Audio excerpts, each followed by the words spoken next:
स्तोत्र श्रीमद अभय शरणारविंद भक्तिवेदांत स्वामी महाराज शिला प्रभुपाद की जय। श्रीमद् भागवतम की।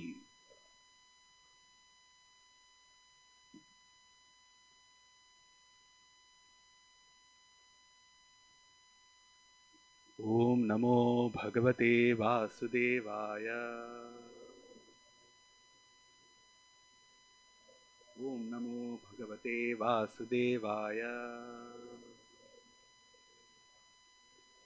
ओम नमो भगवते वासुदेवाय।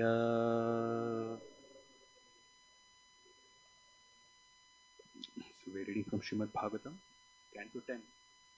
Chapter 8.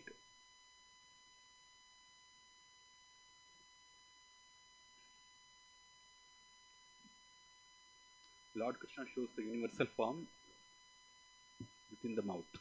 And we're reading text 13.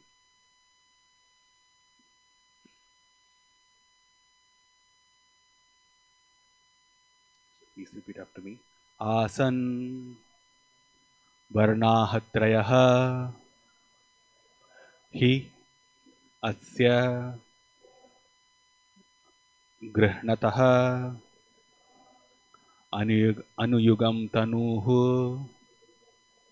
shuklah raktah tatha pitah idanim krishnatam gatah. आसन वर्णास्त्रयो ह्यस्य घृणतो नुयुगं तनुः शुक्लो रक्तस्तथा पीता इदानीं कृष्णतां गतः.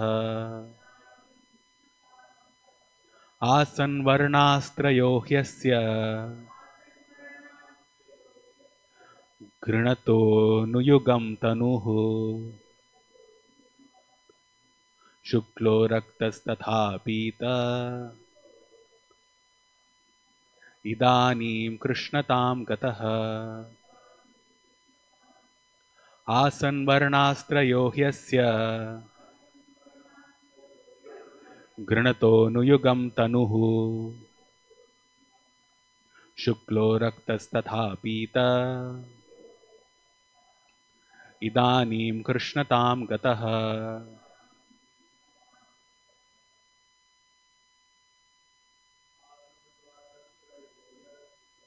आसन वर्णत्रयो ह्यस्य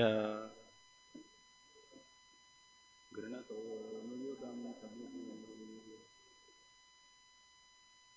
शुक्लो रक्तस्तथा पीता इदानीं कृष्णतां गतः.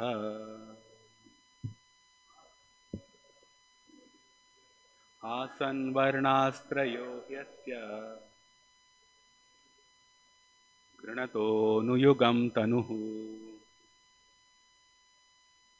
शुक्लो रक्तस्तथा पीता इदानीं कृष्णतां गतः. आसन वर्णास्त्रयो ह्यस्य घृणतो नुयुगं तनुः शुक्लो रक्तस्तथा पीता इदानीं कृष्णतां गतः. Others.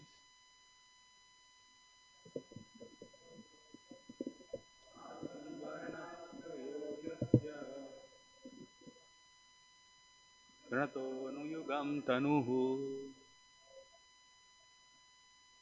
शुक्लो रक्तस्तथा पीता इदानीं कृष्णतां गतः. आसन वर assumed. Varnaah trayah, three colors. He, indeed, asya, of your son Krishna. Grinatah, accepting. Anuyugam tanuh, transcendental bodies according to the different yugas. Shuklaha, sometimes white. Raktaha, sometimes red. Tatha, as well as. Pitaha, sometimes yellow. Idanim Krishnatam Gataha. At the present moment, he has assumed a blackish color. Translation purport by His Divine Grace, A.C. Bhaktivedanta Swami Srila Prabhupada, founder Acharya of ISKCON. Translation: Your son Krishna appears as an incarnation in every millennium. In the past, he assumed three different colors, white, red, and yellow, and now he has appeared in a blackish color. In another Dwapar Yuga, he appeared as Lord Ramachandra in the color of Shuka, a parrot. All such incarnations have now assembled in Krishna. Purport: partially explaining the position of Lord Krishna and partially covering the facts, Gargamuni indicated, your son is a great personality and he can change the color of his body in different ages. The word Granataha indicates that Krishna is free to make his choice. In other words, he is the supreme personality of Godhead and may therefore do whatever he desires. In Vedic literature, the different colors assumed by the personality of Godhead in different millenniums are stated.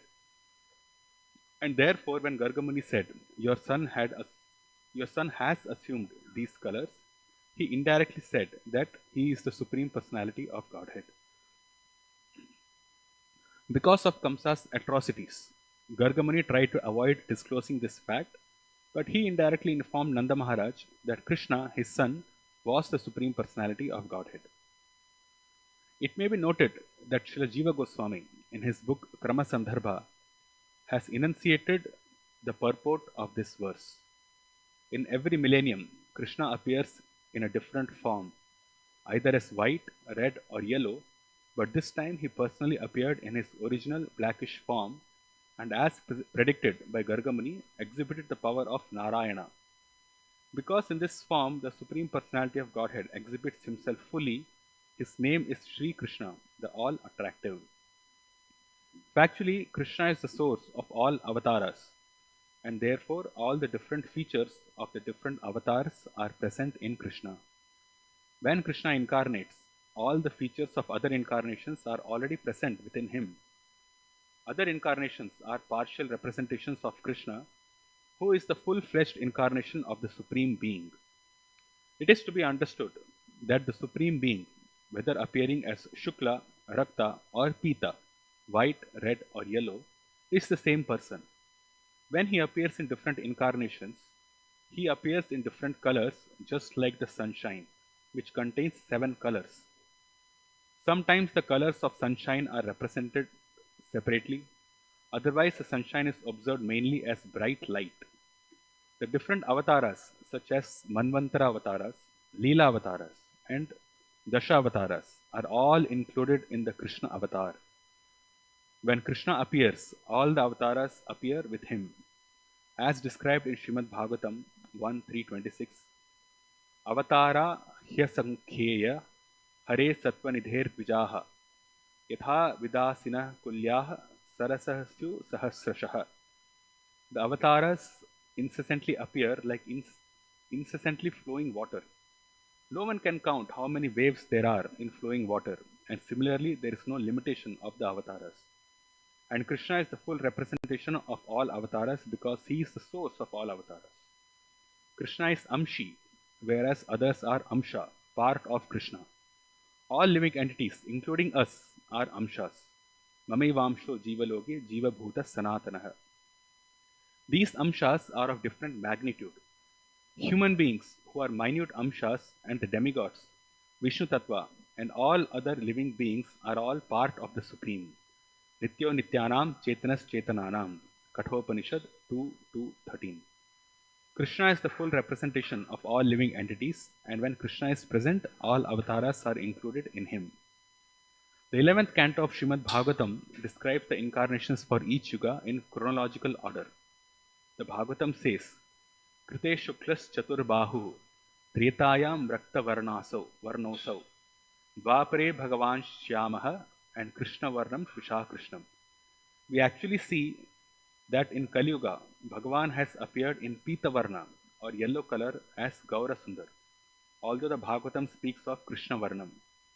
To adjust all these statements, one should understand that although in some yugas, some of the colors are prominent, in every yuga, whenever Krishna appears, all the colors are present. Krishna Varnam Tvisha Krishnam. Although Chaitanya Mahaprabhu appears without Krishna or a blackish color, he is understood to be Krishna himself. Idanim Krishnatam Gataha. The same original Krishna who appears in different varnas has now appeared. The word Asan indicates that he is always present. Whenever the Supreme Personality of Godhead appears in his full feature, he is understood to be Krishna Varnam, although he appears in different colors. Prahlad Maharaj states that Chaitanya Mahaprabhu is Channa. That is, although he is Krishna, he is covered by yellow color. Thus, the Gaudiya Vaishnavas accept the conclusion that although Chaitanya Mahaprabhu appeared in Pita color, he is Krishna. Krishna Varnam Tusha Krishnam Sango Pangastra Parshadam Yagnai Sankirtana Prayer Yajantihi Sumedasaha. Bhagavatam 11.5.32.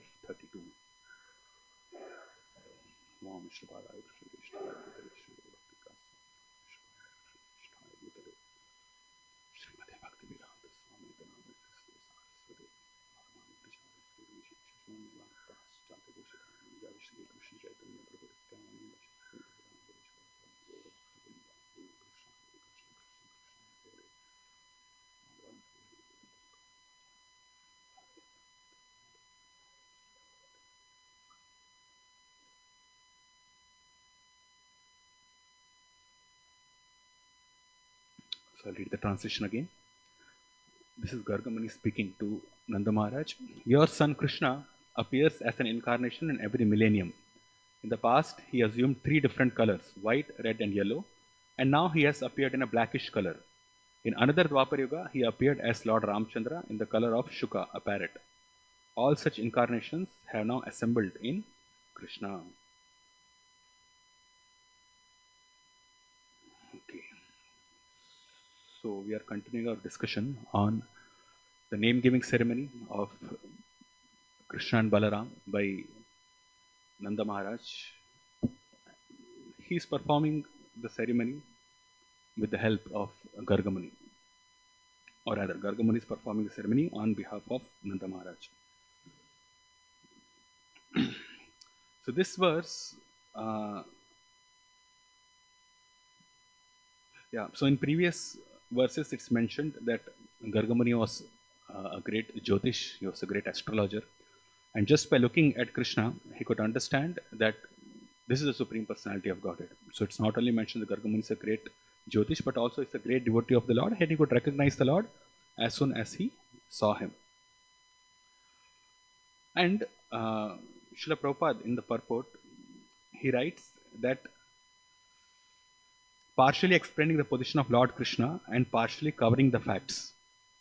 So Gargamuni, he did mention that Krishna appears in 3 different colors in the 3 yugas, and this yuga he has appeared as Krishna Varna or as Krishnatam Gataha. So Srila Prabhupada in this purport, he writes the word Granataha indicates that Krishna is free to make his choice. Now this is the difference. This is the difference between an ordinary living entity and the Supreme Personality of Godhead. That Krishna is free to make his choice, whereas the living entities do not have any choice. In one sense, they do have. We know that there are 8,400,000 species of life, 84 lakh species of life, of which 4 lakh species are considered to be human beings, and the rest 8 million or 80 lakhs are other species of life, including insects, fishes, animal life like this. And in human life, there is a possibility to make a choice. So choosing aspect is given in the human form of life. And if this human form of life is utilized properly, then we can actually choose our next life. But still there is a difference. The choosing of Krishna to appear in one of these forms is he is completely independent. He is completely independent of the three modes of material nature. And when he appears within this material world, he is not influenced or he is not under the direction of the three modes of material nature. What he does is of his own will. He is completely independent. Whereas, although in one sense we can say that human form of life gives us the choice, if we lead our life properly, if or rather if the way we lead our life basically determines our next life. These 4 lakh species of human beings which is being categorized, if we live our life in a sinful manner, we'll go down. If we live our life in a pious manner only for sense gratification, we remain in the same level. And if we do pious activities for elevation, then we go up. Urdhvam gachanti sattastha madhye tishtanti rajasaha jaganna guna vrittisto adho gachanti tamasaha. So based on the modes of material nature which we cultivate, or the modes of material nature which we allow to influence us in human form of life, basically determines our next life. So we, although human form of life has this choice, this is like a junction from which we can either go up or we can go down, but still we are bound by the three modes of material nature. Whereas Krishna, he has choice and he has complete free will. He is fully independent, so he is not within the modes of material nature. So this aspect is explained in several places in the Shastra. But although it's explained like this, still the impersonalists or Mayavadis or the Advaitavadis are not able to understand it. They still think that when the Supreme Brahman comes to this material world, he assumes a form of matter, which is not so. And this is explained here by this word Grinataha, which indicates that Krishna is free, completely free to make this choice. And Srila Jiva Goswami, commenting on this verse, he writes, I'll just open that commentary. So he writes how, although Gargamani is revealing this point that Krishna is the Supreme Personality of Godhead, it's Grinataha, he appears of his own choice, and in previous yugas, he appeared in these 3 colors. But how it is to be understood is that, this is Jiva Goswami's commentary, I'll just read this. According to time of birth, first Garga explained Balaram's names, then he explained Krishna's names. The literally meaning is this: Yuga after yuga, time after time, he accepted different bodies of white and other colors, but now as your son, he has appeared in blackish color which attracts the universe. But what Garga is saying to Nanda is this, not revealing that Krishna is the Supreme Lord. His accepting bodies, Tanu Grinataha, is done independently by his will, as if by the power of yoga.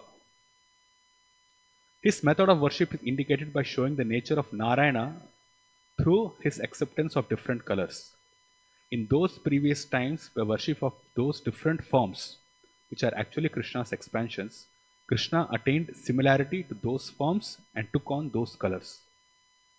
So Srila Jiva Goswami explaining the other aspect where Gargamani is directly not revealing to Nanda Maharaj that Krishna is the Supreme Personality of God. It says that in those previous yugas, Nanda Maharaj, like all the devotees, all the Vrindavan Vasis, they worship Lord Narayana as the Supreme Personality of Godhead, Lord Vishnu.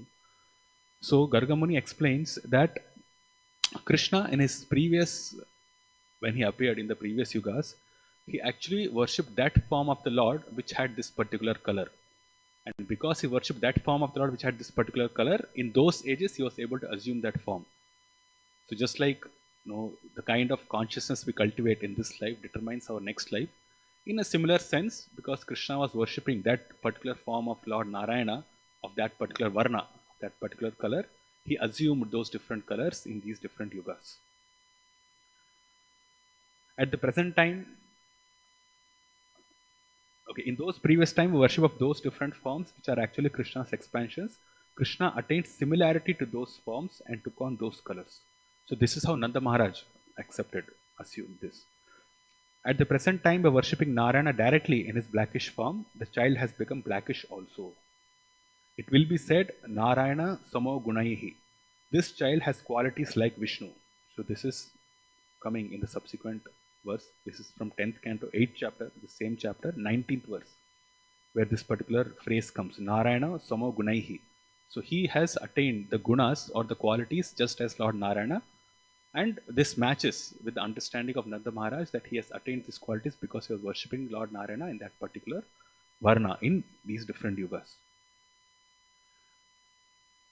Thus his previous births were described, and Nanda, a great devotee, was satisfied because a pure devotee has taken birth in his family without really understanding or without really realizing that Krishna himself is the Supreme Personality of Godhead.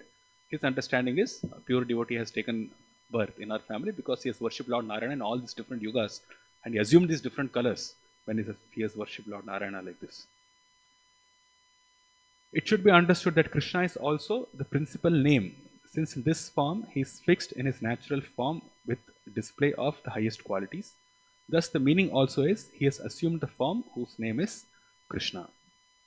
And Srila Jiva Goswami further explains different meanings, but what I basically wanted to point out was that although Nanda Maharaj was, or although Gargamuni was speaking this verse, which actually directly says, now if by reading this verse one can understand that if he has appeared in these three yugas, Shuklo Rakta Sathapita, Idanim Krishnatam Gataha, which means that he is the Supreme Personality of Godhead. He is Granatam. He himself, by his complete will and independence, has assumed this form.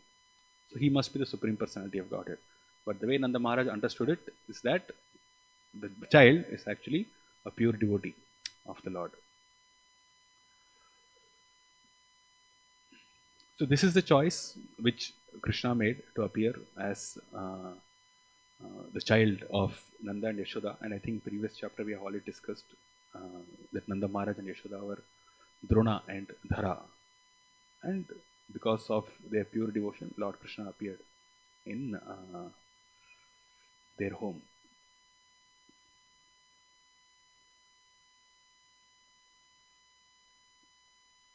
Now,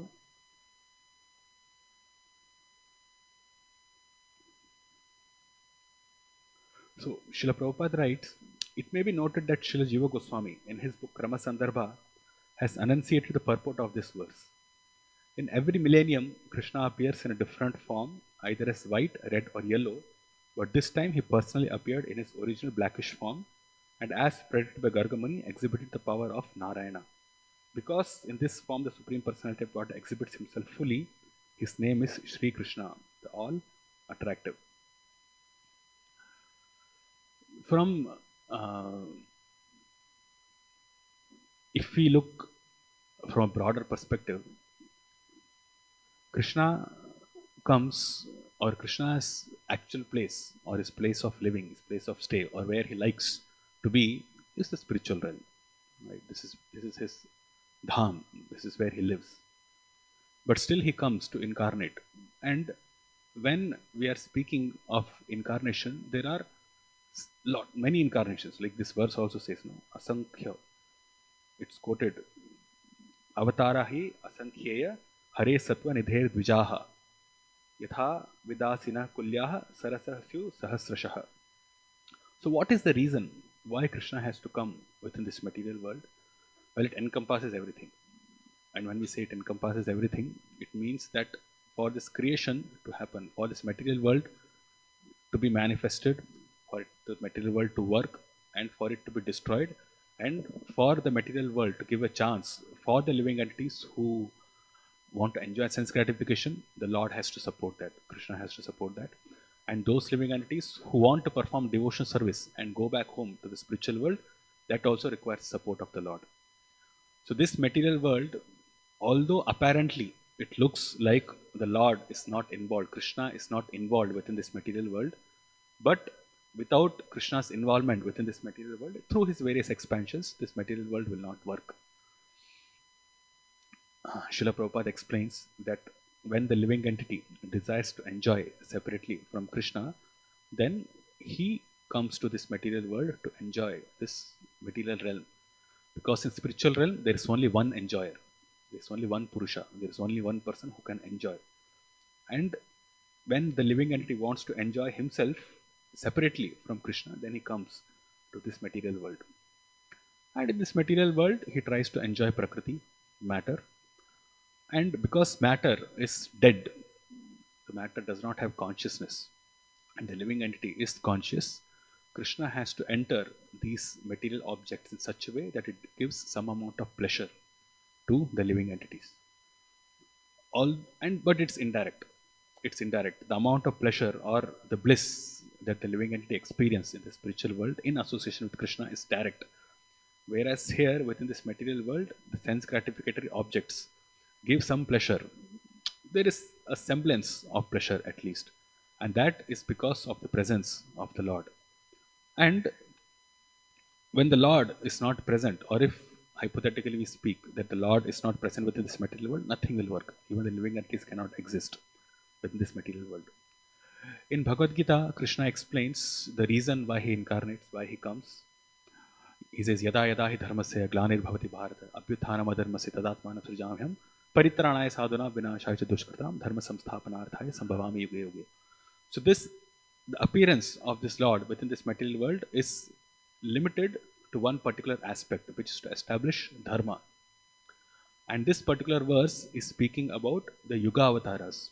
And the Yuga avatars' main purpose is to establish dharma. But apart from it, even for this material world to be created, as we discussed, the Lord has to appear. So there are different types of incarnations, which are totally 6, categorized as 6. Although the Lord has infinite potencies, the Lord's incarnations can be categorized into 6 in number within this material world. And the first incarnation, or the first appearance of the Lord within this material realm, happens in the form of the Purusha avatars. So these Purusha avatars, or the first incarnation within this material realm, is the incarnation of Mahavishnu. One thing we must be very clear of is when the Lord appears within this material world, he is not influenced by the modes of material nature. He appears out of his own will.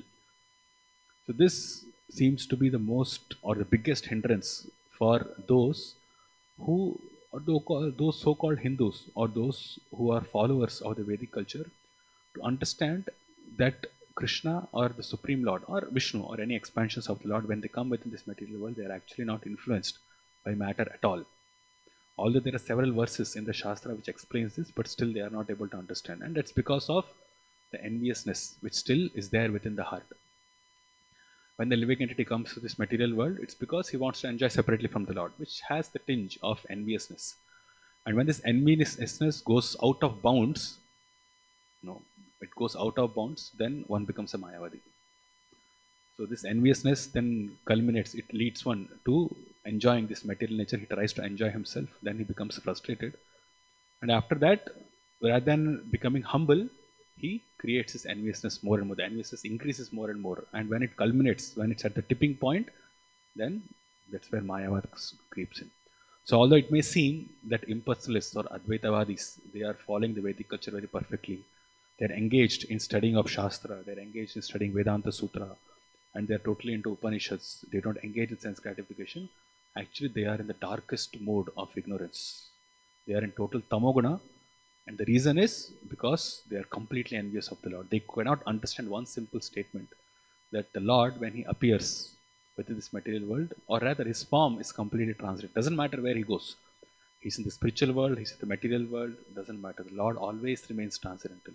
And he has his eternal form. And only because he has his eternal form in the spiritual world, he expands his eternal form and he comes to this material world also in the same eternal form. He does not assume something which is of matter.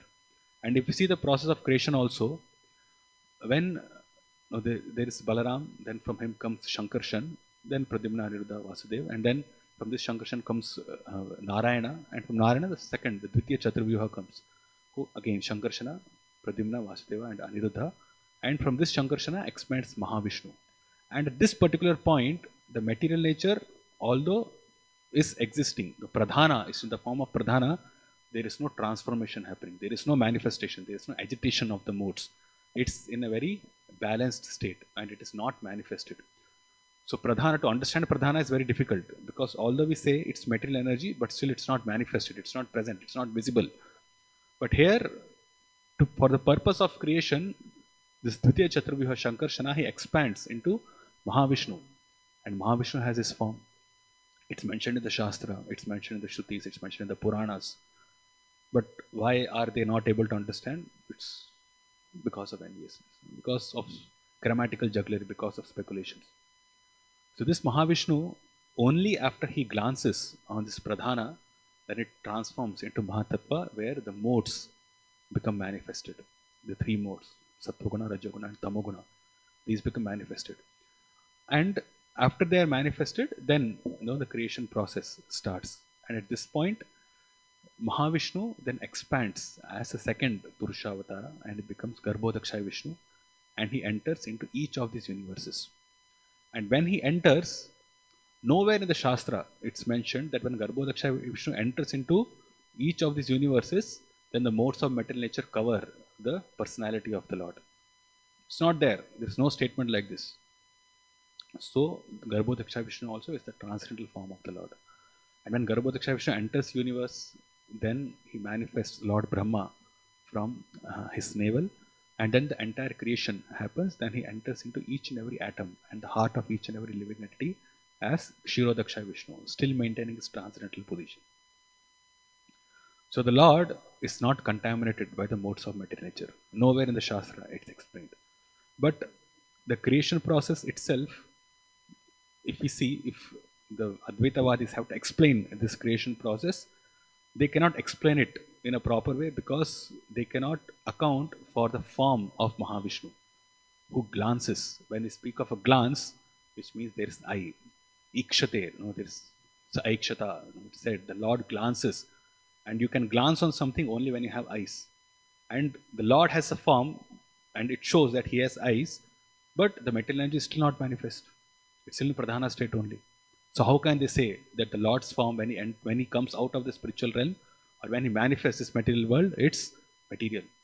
It cannot be material. And when he expands, because he is completely independent, and he is the one who is basically starting the whole creation process, like igniting the Pradhana to become Mahatattva, to manifest the three modes of material nature, then create the entire process.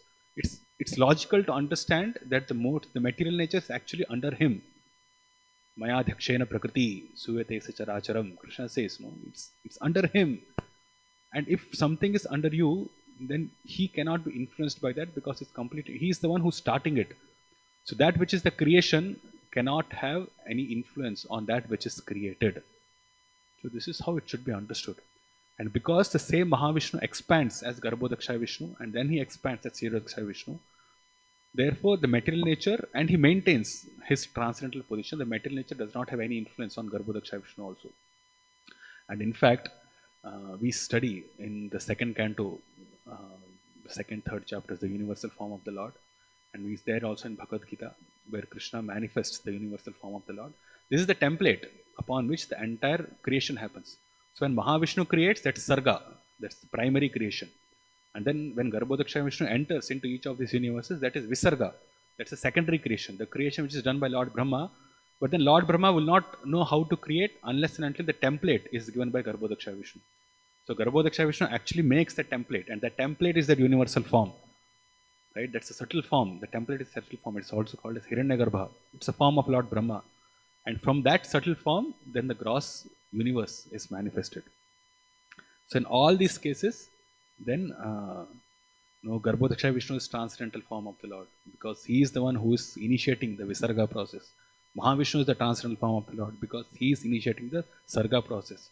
And when he enters as Paramatma in each and everybody's heart, then it's also said, Krishna explains that in Bhagavad Gita, that the Kshetragya, there are two types of Kshetragyas. There is one Kshetragya who is the living entity, who is aware of his own material body, and there is another Kshetragya who is aware of all the living bodies, all the bodies of all the living entities. He knows everything, what's happening now, what's going to happen in the future, and what happened in the past. And he is the controller. He is Upadrishta, Anumanta, Bharta, Bhokta, Maheshwara. He is the Bharta, he is the master. He is the Bhokta, he is the enjoyer. And he is Maheshwara, he is the master controller of everybody. So how can a living entity, who's engrossed within this material world, who has got this material form, who does not have any choice to basically choose what life he is going to have in different species of life, how can he be the same as one who is the controller, who is the enjoyer, who is the witness, who is the sanctioner, and who is the controller of all the living entities and also of the material world? So Kshirodaksha Vishnu also is therefore transcendental, and it's there in Shastra. But none of these points make any sense to the Mayavadis, which is actually quite astonishing how they are not able to understand this. And then that's how it is, because they're bewildered. So these are Purusha avatars. This is one category of the incarnations. So these Purusha avatars, and the name itself is Purusha avatara, which basically means enjoyer. So he is the one who's actually enjoying within this material world also. Of course, now it's a detailed study to understand how he does so. But he is there in the spiritual world. Doesn't matter he's there in the spiritual world or in the material world. He is the enjoyer. He does not compromise in his position. He's always situated in his transcendental position.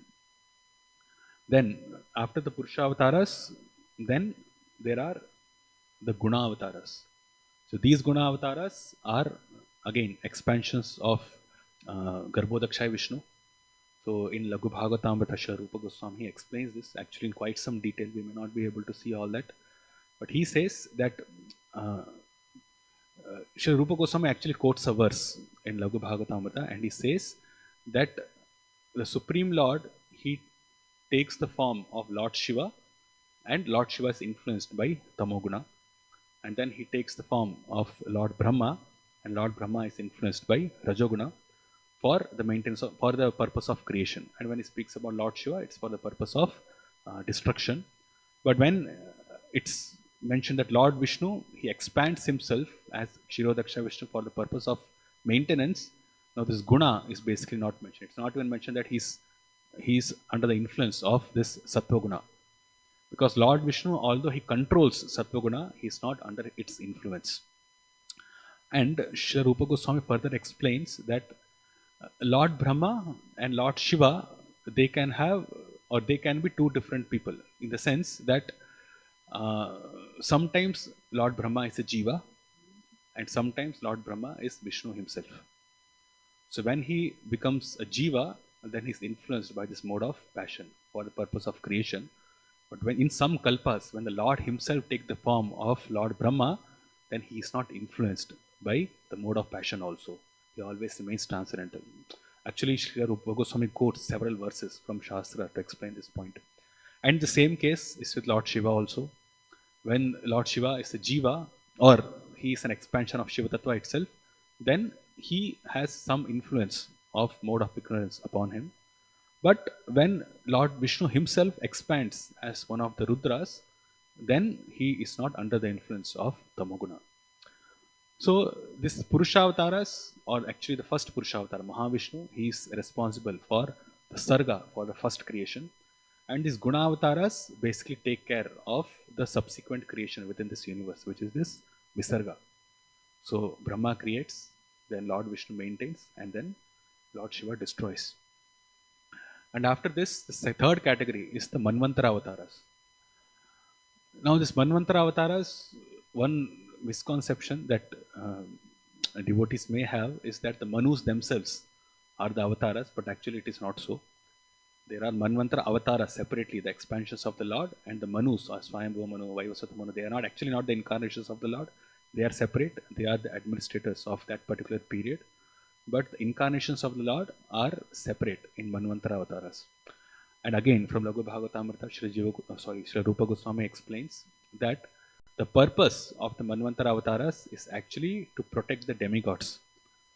So when we hear of several instances in Srimad Bhagavatam and in the Puranas also, that the demigods are under stress because the Rakshasas have attacked, because the demons have attacked, the Daityas have attacked, this, that and all, they basically, the form of the Lord who helps them to come out of that is a Manvantara avatara. So one classic example comes in the 8th canto of Srimad Bhagavatam during this ocean churning pastime. So there in the verse it's mentioned that the Lord Ajita, he actually takes the form of Kurma, and he is the one who initiates that. The Lord takes actually 4 forms to manage this entire ocean churning process. So it's the Lord Ajita, and Ajita is basically a Manvantara avatara. Now, similarly, there are other places also, like there is Vibhu, there is Yagyamurti, who becomes Indra himself for the sake of administration of this universe. So Manvantara avatars basically are meant to protect that particular period of Manu. Now we know that there are 1000 Chaturyugas in one Kalpa, in one day of Brahma, and this is divided amongst 14 Manu, the period of 14 Manu, which comes to around 71 Chaturyugas.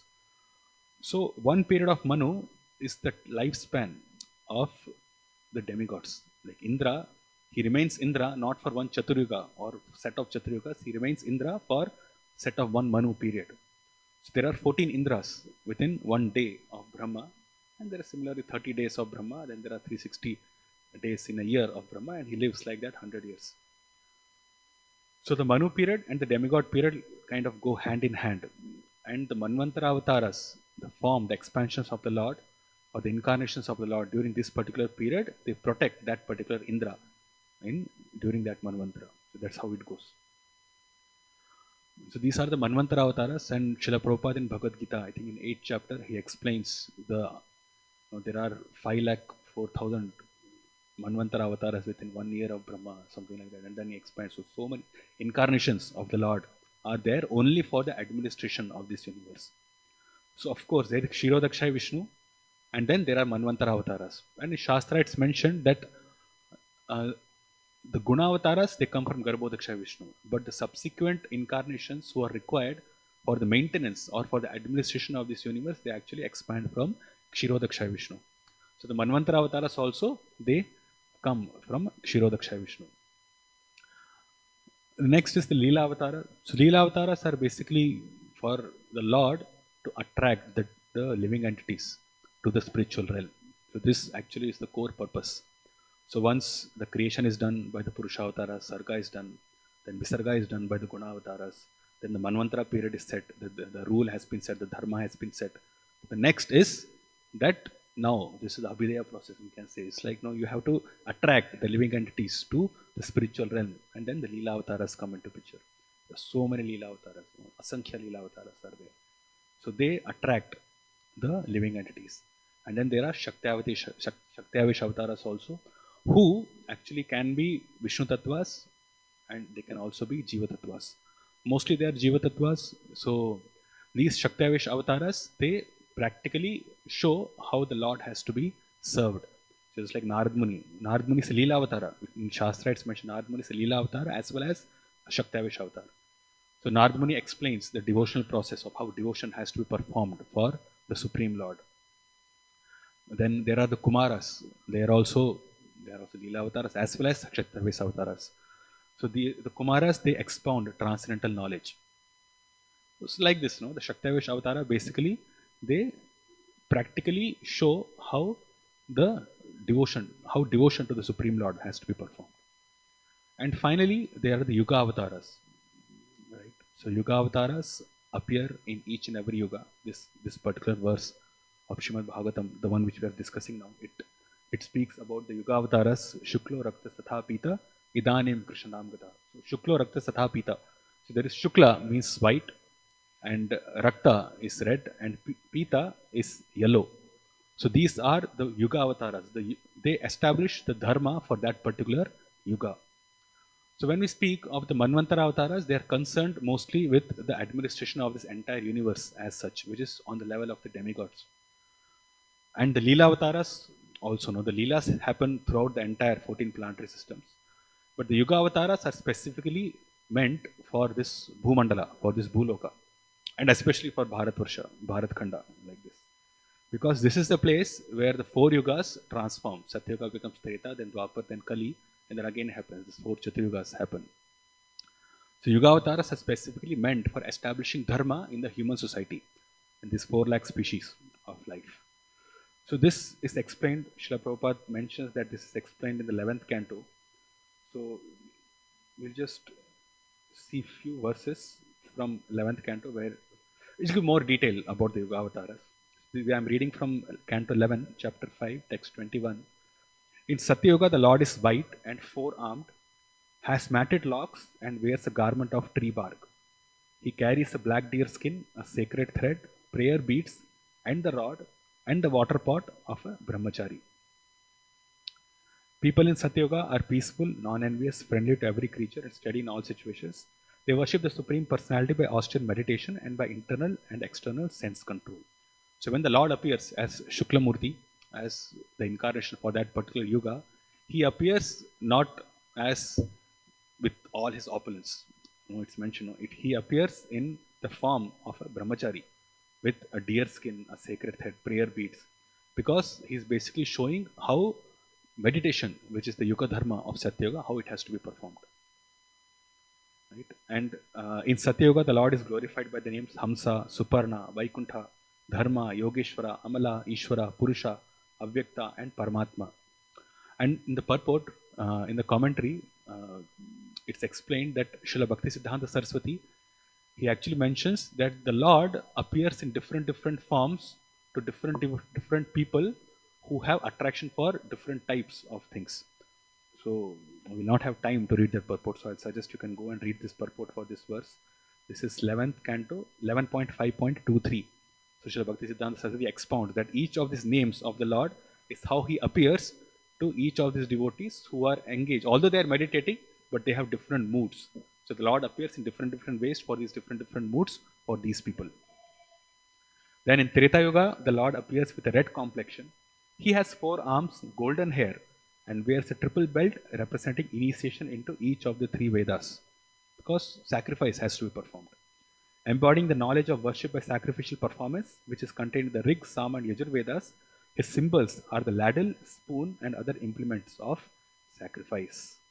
In Treta Yuga, those members of human society who are fixed in religiosity and are sincerely interested in achieving the absolute truth worship Lord Hari, who contains within himself all the demigods. The Lord is worshipped by the rituals of sacrifice taught in the 3 Vedas. So he appears in such a form where he himself is performing the sacrifice and everybody follows him.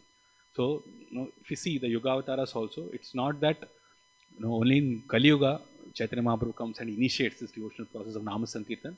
Actually in Satyuga and Treta Yuga also it happened in the same way.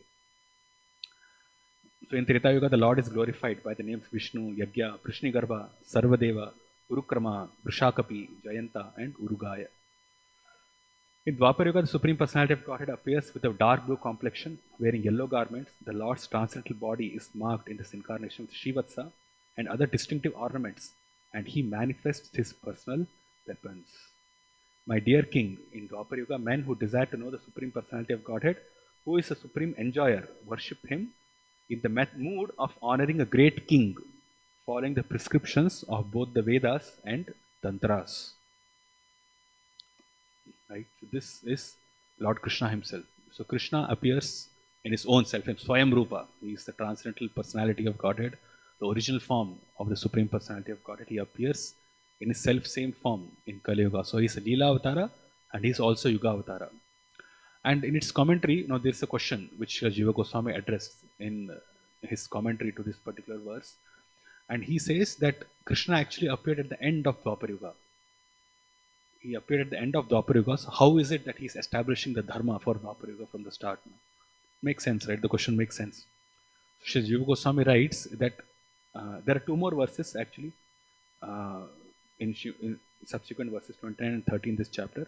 Namaste Vasudevaya, Nama Shankarshanaya cha, Pradyumnaya Nuruddhaya, Tubhyam Bhagavate Namaha, Narayanaya Rishaye, Purushaya Mahatmane, Vishveshwaraya Vishvaya, Sarva Bhutatmane Namaha. The translation goes, obeisances to you, O Supreme Lord Vasudeva, and to your forms of Shankarshan, Pradyumna, and Aniruddha. O Supreme Personality of Godhead, all obeisances unto you. O Lord Narayana Rishi, O Creator of the universe, best of personalities, Master of this cosmos, and original form of the universe, O Super Soul of all created entities, all homage unto you. So, after this verse, Jiva Goswami says that this was the mantra which actually the great sages in Dwapar Yuga, they used to recite even before the appearance of Lord Krishna, anticipating that Krishna will appear at any moment. So because they wanted to worship the Lord, these sages used to propagate this particular mantra all over the world. Vedic culture was prominent all over the world. So these sages, the great devotees of Lord, they used to go around and propagate this word that the Lord has to be worshipped. So in this way, and this is the mantra which is to be used. And Krishna, when he appears, his initial Leela happens in Vrindavan, which we are discussing. now. But his subsequent Leela, most of his time, after 11 years of his age, till he departs or he leaves this material world, which is 125 years of age, like almost 113 years, he actually spends in the form of a king or in Dwarka, basically, in Dwarka, Mathura. He's traveling around to Hastinapur also. And he is establishing dharma in that way because in Dwapar Yuga, the Supreme Lord has to be worshipped in the method of in the mood of a king. So when we speak of the Dwapar Yuga's Yuga Dharma as temple worship is done in all opulence. And the same of the amount of opulence or the opulent worship of the temple is the Yuga Dharma. And the kings are worshipped in the same way. And Krishna basically manifested his pastimes in that form for a longer period of time. And it is also interesting to note that this is a time where he's playing pastimes, but at the same time, when he's instructing Arjuna in Bhagavad Gita, he is in that mood. So the dharma which is establishes in Bhagavad Gita is how the great sages have been propagating before his appearance. And in his Rajasic form, in the mood of a king, he actually instructs Arjuna also. So the Bhagavad Gita itself is the Yuga Dharma for Dwapar Yuga. And because Vedic culture was prominent at that time, the great sages were able to propagate that. So that's how we should understand. So, O king, in this way, people in Dwapar Yuga glorified the Lord of the universe. In Kali Yuga, also people worship the Supreme Personality of Godhead by following various regulations of the revealed scriptures. Now, kindly hear of this from me. So, one interesting thing which I think Srila Vishwanath Chakravarti Thakur, while commenting on this particular verse, he says that till this point, Shukdev Goswami, when he's explaining the incarnation Yugavataras of the Lord, he's saying, okay, in Satya Yuga this happened, in Treta Yuga this happened, in Dwapar Yuga this happened. But when he's going to speak about Kali Yuga, he says, Kalav api tatha shrunu, that although Parikshit Maharaj is hearing very attentively whatever Shukdev Goswami is speaking from past 4 or 5 days, but now he says, tatha shrunu, now you hear. Now, this is the most important part, because in Kali Yuga, someone is going to come who is very, very, very, very special. So then he says, Krishna Varnam Tusha Krishnam Sangopangastra Parshadam Yagnai Sankirtanai Praya Yajantihi Sumedasaha. In the age of Kali, intelligent persons perform congregation chanting to worship the incarnation of Godhead, who constantly sings the names of Krishna. Although his complexion is not blackish, he is Krishna himself. He is accompanied by his associates, servants, weapons, and confidential companions. So this verse is primarily, we Gaudiya Vaishnavas, for us, this is the authority that Chaitanya Mahaprabhu is an incarnation of the Lord. But seeing from Shukdev Goswami's perspective also, he also recognizes the speciality here. So he says, Shrunu, you hear, now you hear very attentively, because of the incarnation which I am going to speak of now, he's very special. He's very special. So this is how the Yugavataras are explained or are mentioned in 11th canto. And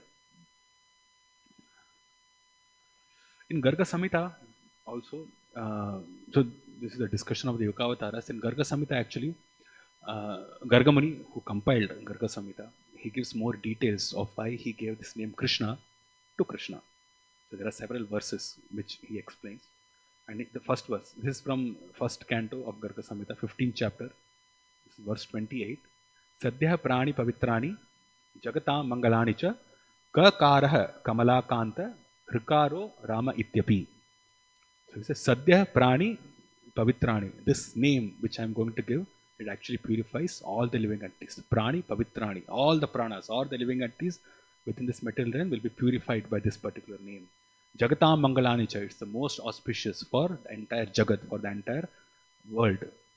And how this name is spelled, each and every akshara, then he explains. Kakaraha Kamalakantaha. The name starts with Ka because he is the husband of the goddess of fortune, Kamalakantaha. Then Rikaro Rama Ityapi. Then the next syllable, Ra, comes because he is Rama. Rama is one who is the ultimate enjoyer or one who gives pleasure to everybody. Then Gargamuni continues, Sakaraha Shad Gunapatihi Shvetadvipa Nivasakrit Nakaro Narsimhoyam Akaro Yaksharo Nibhuk. So Sakara Shad Gunapatihi. So Ka R Sha. The Sha basically indicates that his Shad Gunapatihi means 6 opulence. Aishwarya Samagrasa Virasa Yashasha Shriyaha Jnana Vairagyoschaiva Channam Bhagetendra. These 6 opulences, or Krishna is full in these 6 opulences, and this is represented by this word Sha. So therefore, that's why I'm giving this name Ka Ra Sha. And his Shvetadipa Nivasa, and it's not only that he's Shadguna Purna, but he also resides in Shvetadipa. So the Sha represents that as well. Then Nakaro Narasimhoyam, and the Na here is representing Lord Narasimhadev. He is Lord Narasimhadev. So Narasimhadev is special in that way also. Because again, in Laghu Bhagavatam, Tashra Rupa Goswami explains that of all incarnations of the Lord, all these different 6 categories, these 3 forms of the Lord, Krishna, Narasimhadev, and I think Lord Ramchandra. These 3 they exhibit the full opulence, the entire full opulence of the Supreme Personality of Godhead. So Krishna is there, then Rikaro, Ramaha, in one sense we can say Ramchandra as well, and Na is Narasimha. So when Krishna comes, all incarnations, the entire opulence of the Supreme Absolute Truth is there in his personality. So Na is Narasimha. And Akaro, Yaksharo, Agnibhuk.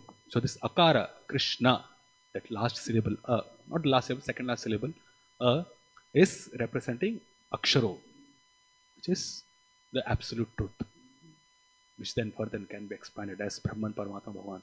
So Brahman, Paramatma, Bhagavan, all these different aspects are there in Akshara, in this Pranava, in Om, and which actually represents Krishna. So the in Krishna actually is the starting point of Om. A-U-M is, Om. So this actually represents Akshara. So Krishna is the Absolute Truth. And Agnibhuk, and he is the enjoyer of all sacrifices, just as all the sacrifices are put into Agni. Right? Whenever we do perform sacrifices, then we are putting the offerings into Agni, and it's assumed that the Lord accepts that. So Agnibhuk, the also explains that Krishna is actually the enjoyer of all sacrifices. So therefore his name is Ka, Ra, Sha, Na, and then A. Then the next verse, he says, Visargau cha tatha hetau naranarayana vrishi sampraninash satpurna yasmin chuddhe mahatmani.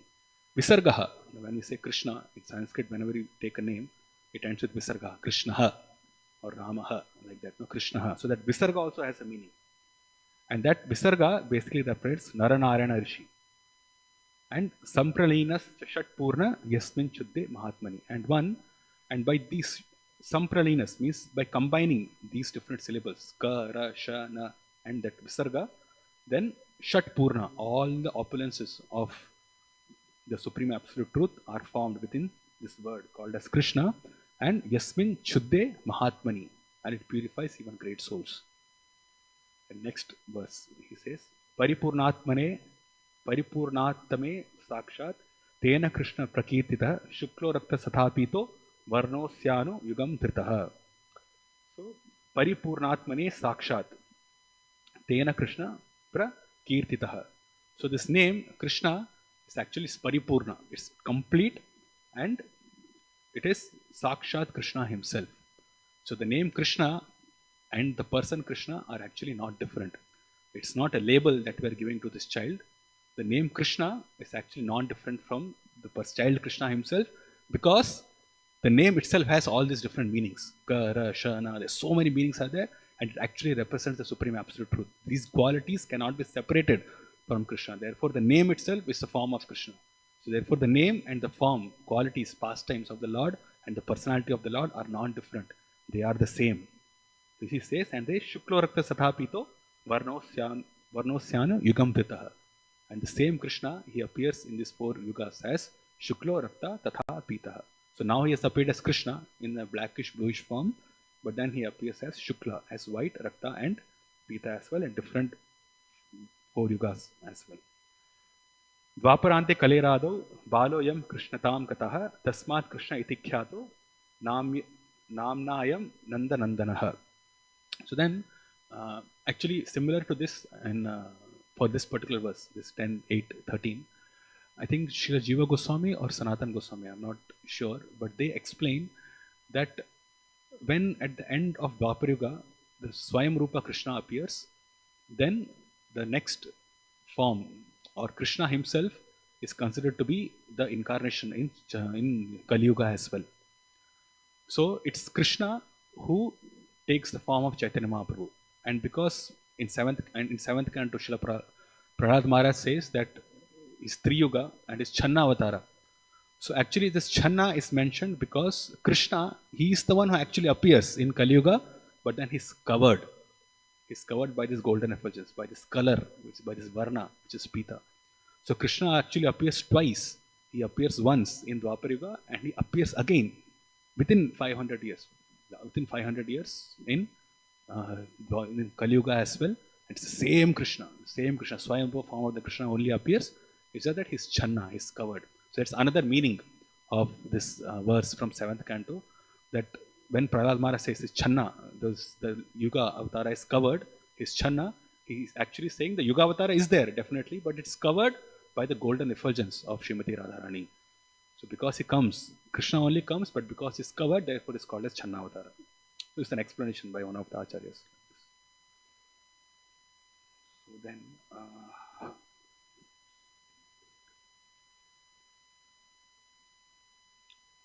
so this,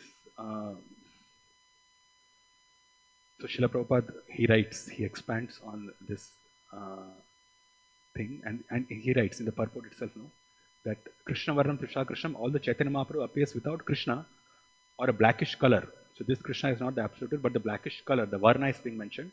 He is understood to be Krishna himself. Idanim Krishnatam Gataha. The same original Krishna who appears in different Varnas has now appeared. The word Asan indicates that he is always present. Whenever the Supreme Personality of Godhead appears in his full feature, he is understood to be Krishna Varnam.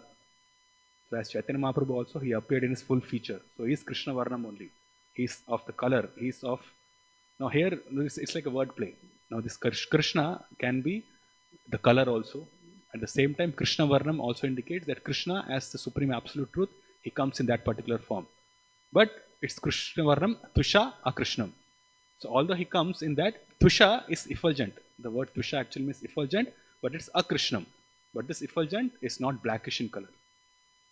It's effulgent, it's golden effulgence, although he's Krishna himself. Prahlad Maharaj states that Chaitanya Mahaprabhu is Channa. That is, although he is Krishna, he is covered by a yellow color. Thus, the Gaudiya Vaishnavas accept the conclusion that although Chaitanya Mahaprabhu appeared in Pita color, he is Krishna. So it's like different perspective we get. Prahlad Maharaj is also aware of the appearance of Chaitanya Mahaprabhu and how he appears, how he assumes this golden form. And then this is also there, that Shukdev Goswami himself is very alert in driving the concentration of Parikshit Maharaj to this particular point, that the incarnation which I am going to explain is very special. Yeah, so that's why Srila Prabhupada completes his purport with this verse. Krishna Varnam Tusha Krishnam Sangopangastra Pashidam Yagnai Sankirtanam Prai Rejantahi Sumedasa. So, and this particular verse is very famous verse in the sense that this verse, 10th Canto 8, chapter 13th verse, it's quoted at several places. It's quoted in works of the Acharyas, it's quoted in the Sandarbhas of Jiva Goswami, it's quoted in the works of Bhaktivinoda Thakur. I think even Baldev Vidyabhushan quotes this to explain a particular point in the Vedanta Sutra. It's a very prominent verse, so which gives basically the understanding that the Lord appears in different yuga, and it's Krishna himself who appears as the Supreme Personality of God, as Swayam Rupa within Kali Yuga, within Dwapar Yuga, and of course in Kali Yuga as well. Okay, so I'll stop here. If you have any questions, you can take one question maybe.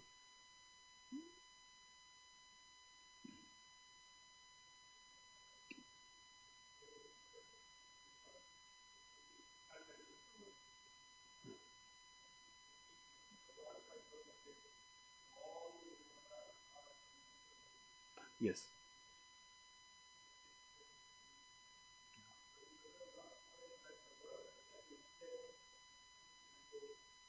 Yes.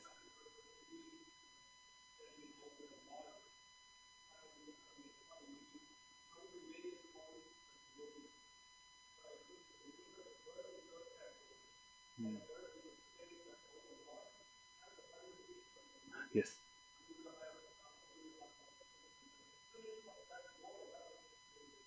Mm. Yes.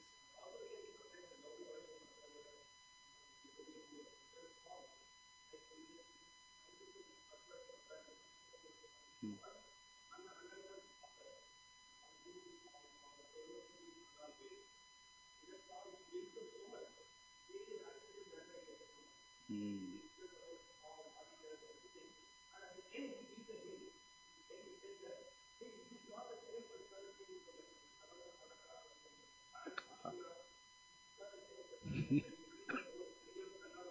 Yes. Yes.